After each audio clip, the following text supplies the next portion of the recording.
Estamos de vuelta con más aquí en vivo. Me acompaña en estudios, como les comentaba al comienzo del programa, Daniel Sánchez, jefe del programa de pueblos indígenas de la Defensoría del Pueblo. Ya se dio un primer paso importante, ¿no?, en Ucayali, luego de que se decida finalmente, después de más de 10 años de lucha, otorgarle la titularidad a la comunidad de Sahueto, luego de este terrible hecho del asesinato de los dirigentes, incluido de Inchota. Esto va a marcar un punto de partida, ojalá, ¿no? Esperemos, Fernanda, porque 12 años después de que Edwin Chota iniciara el procedimiento de titulación y a 5 meses de su muerte, digamos, por fin el Estado, en este caso el gobierno regional de Ucayali, ha reconocido las tierras de la comunidad de Sahueto, Edwin Chota, que su comunidad no es cercana a Pucallpa, se encuentra más o menos a 7 días por río desde su comunidad hasta Pucallpa. Iba recurrentemente a la ciudad de Pucallpa para poder obtener, digamos, la titulación y la seguridad jurídica sobre su territorio. Y en esos 12 largos años tuvo que pasar un conjunto de penurias, entre ellas, digamos, el desinterés de los propios funcionarios públicos de no tomar en cuenta el pedido que él hacía. Es decir, yo quiero la seguridad jurídica de mi territorio para protegerlo de los taladores ilegales, para conservarlos y poder mejorar las condiciones de vida y desarrollo que tiene mi población. ¿Qué cambia en una comunidad cuando recibe la titularidad? Primero, para que la gente lo entienda. Sí, es muy concreto. Primero, lo que tienen es seguridad jurídica, es decir, la posibilidad de defenderlo frente a terceros de cualquier ingreso no autorizado dentro de ella, ¿no? Entonces, al saberse ya propietarios de la misma, pueden interponer un conjunto de, digamos, de recursos legales, judiciales, para poder excluir a terceros que intentan o invadirla o, digamos, ocupar los recursos naturales de los que les pertenecen, ¿no? Entonces, eso es un elemento central del cual carecen hoy en día muchas comunidades. La comunidad de Edwin Chota, Alto Tamaya, Sahueto, no es la única por la que pasa ese problema.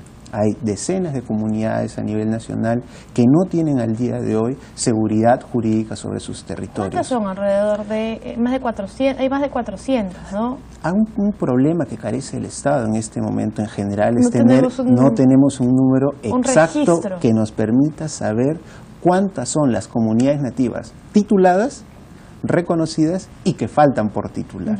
Entonces, nosotros justo el año pasado, en un informe que derivamos a la Presidencia del Consejo de Ministros, indicábamos que esto era una labor urgente que se tenía que hacer. Un catastro muy claro sobre el número de comunidades, sobre los predios, digamos, de los cuales son propietarios, de modo tal que supiéramos también cuántos faltan. Al saber cuántos faltan, podemos ya tener una estrategia clara de cuánto nos costará también como Estado poder apoyar esa titulación. ¿Y a cuántas se les va a reconocer, ¿no?, como comunidades? Porque también había el problema de algunos asentamientos que se hacían llamar comunidades y que reclamaban la tierra, ¿no? Aquí lo que falta, digamos, en términos generales, es un ordenamiento territorial, ¿no? Lo que tenemos es un grave problema de superposición de derechos. Tenemos de un lado, en la zona amazónica, áreas naturales protegidas, es decir, el Estado reconoce ahí para protección y conservación ambiental un terreno. Tenemos zonas de bosques de producción permanente, es decir, zonas forestales para poder ser explotadas. Tenemos comunidades nativas que se reconocen como propietarias de ese espacio. La superposición de todo de esos territorios genera los problemas que vemos. En la comunidad de Edwin Chota, justamente la problemática que estaba detrás para su titulación es que había una concesión forestal sobre estos terrenos. Y mientras no se excluyera, es decir, no se sacara a esta concesión forestal, la decisión del gobierno regional era no titular. Claro, ¿cómo se soluciona el tema de que las comunidades están antes, pero también hay concesiones que otorgó el Estado? No solamente en forestal, hay mineras, de todo tipo, ¿no? Aquí lo que tenemos... Hay un tema de tiempo, quién estuvo primero, quién estuvo después, o a quién le corresponde más por derecho, por historia. Aquí lo que tenemos que tener claro es que hablamos de pueblos indígenas que históricamente y ancestralmente han estado en esas zonas y han hecho uso de esos espacios territoriales de manera permanente y continua. Sin embargo, sin ningún tipo de diálogo y sin ningún tipo de consulta, de pronto ven que llegan terceros a sus espacios territoriales y comienzan a explotar determinados recursos naturales. Y ahí es cuando comienzan a surgir los conflictos, porque no hay un entendimiento anterior desde el propio Estado para, digamos, acercarse a esta población y decirle, mira, en este territorio podemos converger la posibilidad de que haya digamos, tala legal de madera, de que haya determinadas extracción de recursos, etcétera, ¿no? Porque finalmente, perdón, las comunidades en su mayoría no están en contra de las actividades. Ellos dicen, ok, yo acepto, pero vamos a conversar. ¿Y quién dirime en este tema? Porque, por ejemplo, el problema que hay con Pluspetrol ahorita, con una de las comunidades dicen, no, estamos en zona de influencia, Pluspetrol dice, no, no estamos en zona de influencia. ¿Quién tiene que intervenir como dirimente en estos temas? Justo el día de hoy el Defensor del Pueblo le ha remitido un oficio al Presidente de la República por la grave situación que encontramos justamente en las comunidades de Loreto de las Cuatro Cuencas. Las Cuatro Cuencas. Este es un territorio que desde hace más de 40 años viene siendo explotado en temas de hidrocarburos. Las comunidades han señalado en todo momento que están de acuerdo con que continúe la posibilidad de la extracción del recurso, porque ellas también son beneficiarias del canon y de las posibilidades que ahí se generan. Pero lo único que vienen sosteniendo desde hace varios años es que no se les contamine, y si se les ha contaminado, se remedie la contaminación, es decir, que no sigan bebiendo agua con minerales que les pueden generar un daño. Por eso, pues, ¿quién pone orden ahí? Porque además la contaminación es real. Sí. Es decir, los estudios, las pruebas, los documentos están. Acá nadie puede decir que ahí no se ha contaminado. Y hay un temor por ellos también, porque la concesión acaba este año. Y dicen, bueno, se van y me dejan todo contaminado y probablemente se van a ir para nunca más volver y me van a dejar todo así. Ahí la contaminación está documentada por reportes oficiales del propio Estado, que ha señalado que ahí hay niveles altísimos de contaminación. Es más, declaró hace un par de años que se encontraba en una emergencia ambiental todas las cuencas ahí presentes, las 4 cuencas. Sin embargo, lo que no se ve todavía es que determinados ministerios que les corresponde justamente reforzar la labor de remediación ambiental, reforzar los problemas que tienen de falta de titulación en esa zona e incluso de propia presencia del Estado, no toman todavía determinadas acciones concretas que permitan satisfacer. Claro, es preocupante, ¿no? El ministro de Agricultura ha dicho que mañana va a dar una conferencia de prensa porque este año 2015 van a destinar presupuesto para la titulación precisamente en esta zona de las 4 cuencas, pero da la sensación de que, claro, como las cosas se ponen calientes, entonces el gobierno empieza a actuar. Ok, se les da la titulación, se invierte dinero, pero ¿qué pasa con el resto, no? ¿Qué pasa con recuperar esa área? ¿Qué pasa con que el Estado intervenga para darles servicios? Porque ellos no solamente están pidiendo titularidad, sino otras cosas que como peruanos les corresponde. La agenda, digamos, de los pueblos indígenas es una agenda postergada desde hace muchas décadas por el propio Estado. Revertirla ya no es una cuestión de progresividad, digamos, es decir, poco a poco vamos a ir avanzando. Es una agenda que se tiene que tener ya de manera urgente y que se tiene que implementar en lo inmediato, porque lo único que estamos haciendo es seguir postergando una situación de ciudadanos peruanos que no viven en condiciones, digamos, similares a las que podemos vivir en otras partes del territorio, y que aún, a pesar de ese abandono estatal, ellos se siguen sintiendo peruanos y siguen, digamos, colaborando para que este país avance. Son además un ejemplo, ¿no?, de conservación, cosas que en realidad no hacemos nosotros en las ciudades. Es que el gran problema es que además de este abandono estatal, ellos se tienen que enfrentar a otros problemas como el tráfico de drogas, la tala ilegal, la minería ilegal, es decir, además de esta ya grave situación, no puede que el Estado no esté presente para por lo menos brindarle un servicio básico de seguridad, educación y salud en condiciones. Igual da un poco de vergüenza, ¿no?, cuando ocurrió lo de Edwin Chota, como esta noticia lamentable tuvo mucha repercusión a nivel internacional y causó mucha indignación,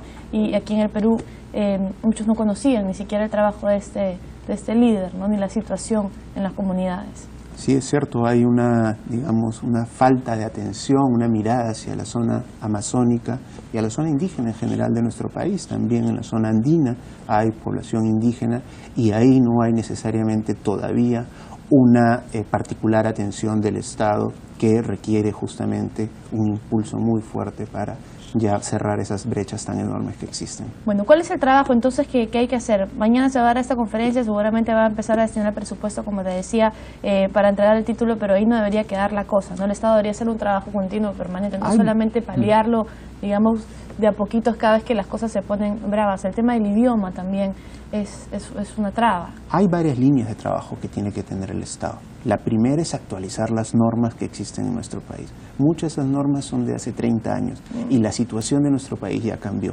Algunas incluso son contradictorias. ¿Y eso a quién le corresponde? Al Congreso de la República evaluar la posibilidad de una reforma normativa integral que facilite. No puede ser que una comunidad se tarde años en realizar un proceso de saneamiento de sus tierras. Sí, pues. Hay infinidad de trabas burocráticas, como en varias oportunidades hemos señalado. La tramitología, quienes realmente la sufren en este caso son las comunidades nativas, que tardan N años en poder obtener la titulación y la seguridad jurídica. Igual falta muchísima capacitación a los gobiernos regionales. Ahí el Ministerio de Agricultura tiene que asumir su rectoría para poder generar que los gobiernos regionales uniformicen las gestiones administrativas e incluso las capacidades de su propio personal, que no necesariamente habla el idioma que hablan estas comunidades, y eso genera un distanciamiento a la hora de poder atenderlos de manera adecuada, ¿no? Ahora, es cierto también que detrás del tema de las comunidades, de los pueblos indígenas, hay un trasfondo muchas veces económico, ¿no? Eso es innegable. Ahorita los mejunos, por ejemplo, están pensando venir a Lima porque han hecho trámites de años para ser legales, para hacer las cosas como se tienen que hacer, pero el Estado lo sigue meciendo. Lo de ellos es un poco diferente, ¿no? Ellos quieren han solicitado lograr como área de conservación regional. Así es. Un área de conservación regional es un área natural protegida, es decir, ellos dándose cuenta que había muchos riesgos de terceros que querían eliminar, digamos, o talar de manera indiscriminada sus bosques e incluso cazar a sus animales, decidieron darle un marco de protección que establece el sistema nacional. ¿Cuál es la diferencia? Que es un área natural protegida. Es decir, ellos no están pidiendo la titularidad para ellos, sino más bien que todo ese espacio territorial sea una suerte de intangibilidad y protección reforzada que tenga. Es decir, hay una suerte mayor todavía de desprendimiento para lograr que haya una protección. Se estuvieron diversos espacios de diálogo, entre ellos se desarrolló el primer proceso de consulta previa con ellos, se llegaron a un conjunto de acuerdos. Fue destacado además por el presidente y todo. En su discurso el presidente anunció que esa consulta justamente iba a derivar en las próximas semanas en el decreto supremo de creación de esta área natural. Sin embargo, un año y medio después de que se llegaron a diálogo y acuerdos, y que ya tienen todo listo, ¿no? Aún sigue pendiente y no hay esa emisión del Estado. Entonces, el Estado ahí tiene una deuda. Dicen que es porque como ahora quieren hacer una carretera que va a pasar por ahí, entonces ellos no quieren declarar esta área de conservación regional. Intereses económicos siempre. ¿Cómo hacemos para encontrar este punto medio? Porque no se trata de irnos a un extremo o al otro, ¿no? Ahí la posibilidad es nuevamente conversar y dialogar, pero sobre la base de compromisos ya tomados. El Estado tomó un compromiso y adoptó un compromiso con los pueblos indígenas ahí, y les dijo que acabado el diálogo y generado los acuerdos, estos se iban a implementar. Año y medio después no tenemos ninguna decisión del Estado. El Estado lo sigue meciendo. Bueno, Daniel, vamos a estar atentos a este tema, ojalá, pues, ¿no? Porque esta reivindicación histórica para nuestros pueblos indígenas es urgente. Es urgente, es además una bomba de tiempo. Y es necesaria para justamente mantener una paz social dentro de nuestro territorio, ¿no? Y que caminemos todos juntos. Gracias por estar con nosotros. Buenas tardes. Fernanda, muy amable. Vámonos a la pausa, regresamos con los titulares.